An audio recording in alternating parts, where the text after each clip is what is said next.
wanker. Fuck off. No, don't say that. You're a wanker. Fuck you.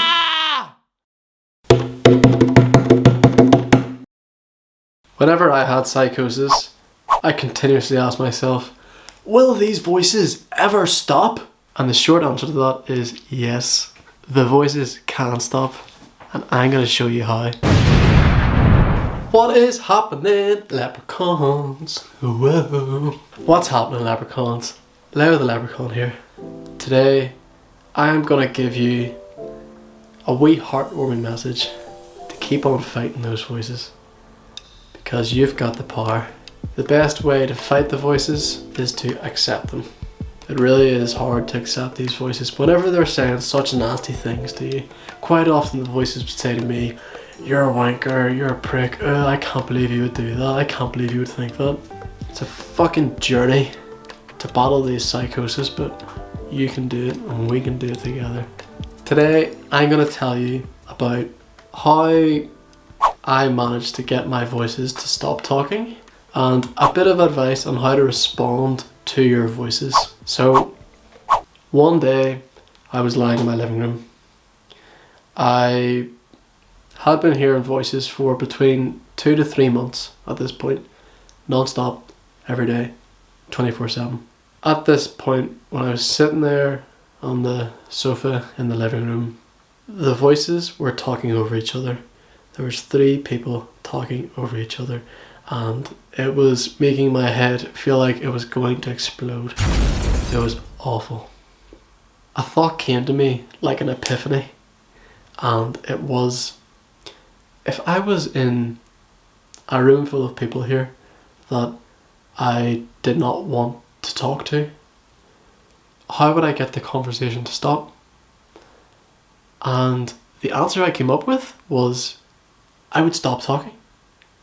Because eventually, if I stop talking, they're going to not be able to think of something to say, and the conversation will end. And so I tried this. I sat there on the sofa and just allowed the voices to continue talking, and I would not respond to them.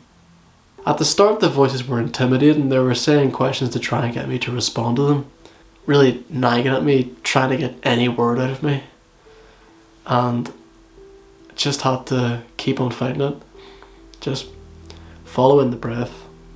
Now, the breath structure that you want to follow here is whenever you breathe in and then you breathe out, you want to breathe out for longer than you breathe in, because the longer that you breathe out, it activates your parasympathetic nervous system. This slows down your heart rate, and by doing that, it also slows down your own thought process, and it actually slows down the other voices as well. So while not responding to the voices, follow the breath and out.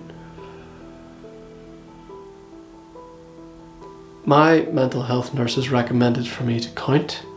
They recommended me to count 4 inhales in and 4 exhales. However, I experimented with this and it was a complete failure. I didn't know why it was a complete failure at the time, but I later found out that it was because I was not activating my parasympathetic nervous system. My heartbeat was staying the same, my thinking pattern was staying the same, and so I was panicking and having an awful time listening to what the voices were telling me.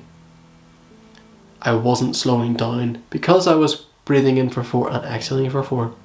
So really, you need to exhale for longer.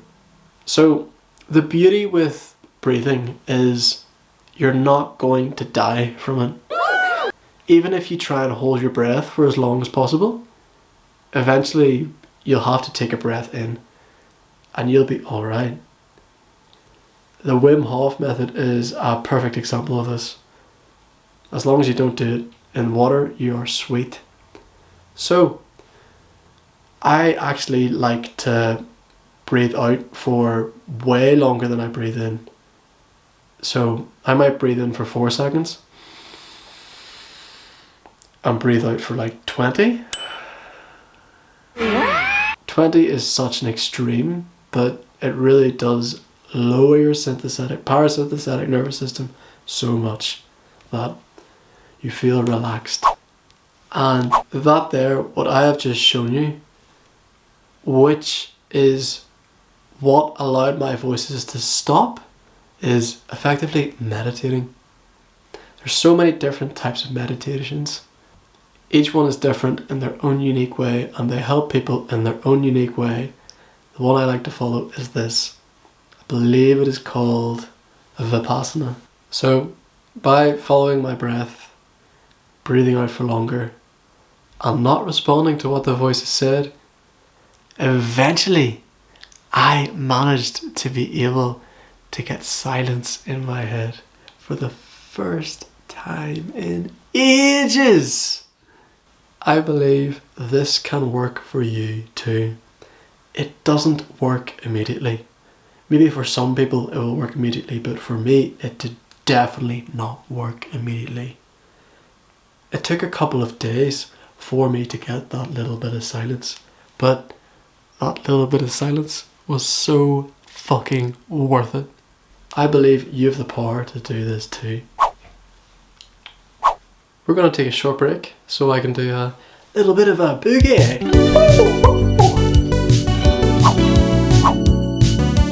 In some cultures, it is actually celebrated if you hear voices. You are seen as a healer. Unfortunately, in Western society, psychiatrists who don't know anything about hearing voices, they throw these pills at you. Originally, whenever I started to hear voices, the voices were saying some terribly nasty things to me. I would also respond with terrible nasty things in return. And it was like fighting with fire. It just began a bigger fire. The only way to fight it is by accepting it. The voices actually taught me some very scary things that allowed me to go deeper into myself. I learnt a lot about my past that I was maybe ashamed of or embarrassed of, stuff I did not want to address, and the voices forced me to address it. Now, if I had repressed that with medication, that would have stayed unaddressed, but instead I had many days of tears and despair and feeling hopeless, if I'm being honest. But I've got through that, and I hardly ever hear voices now, thanks to this practice. Whenever I do hear voices now, it quite often can be something positive. For some reason, there was a strong correlation between whenever I was praying and whenever I was hearing voices after my granddad died. And I would ask him questions and he actually gave me advice. I don't know if that was my actual granddad speaking. Maybe it was my imagination of what my granddad would have said to me in that time. Either way, it was extremely helpful. And you're able to accomplish this too by applying this practice. So don't fight your voices, accept them. If they are saying nasty things to you, ask yourself these two questions.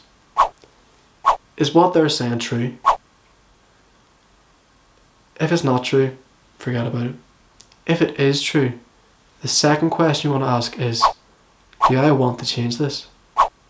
If you want to change this, then you can change this, because you have the power.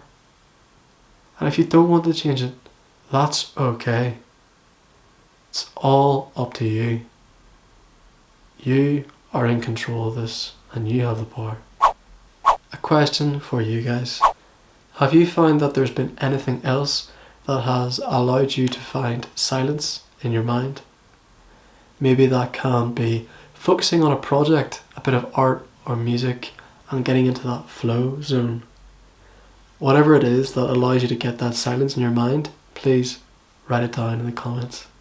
Thank you very much for listening, leprechauns, and dog bless. Ow!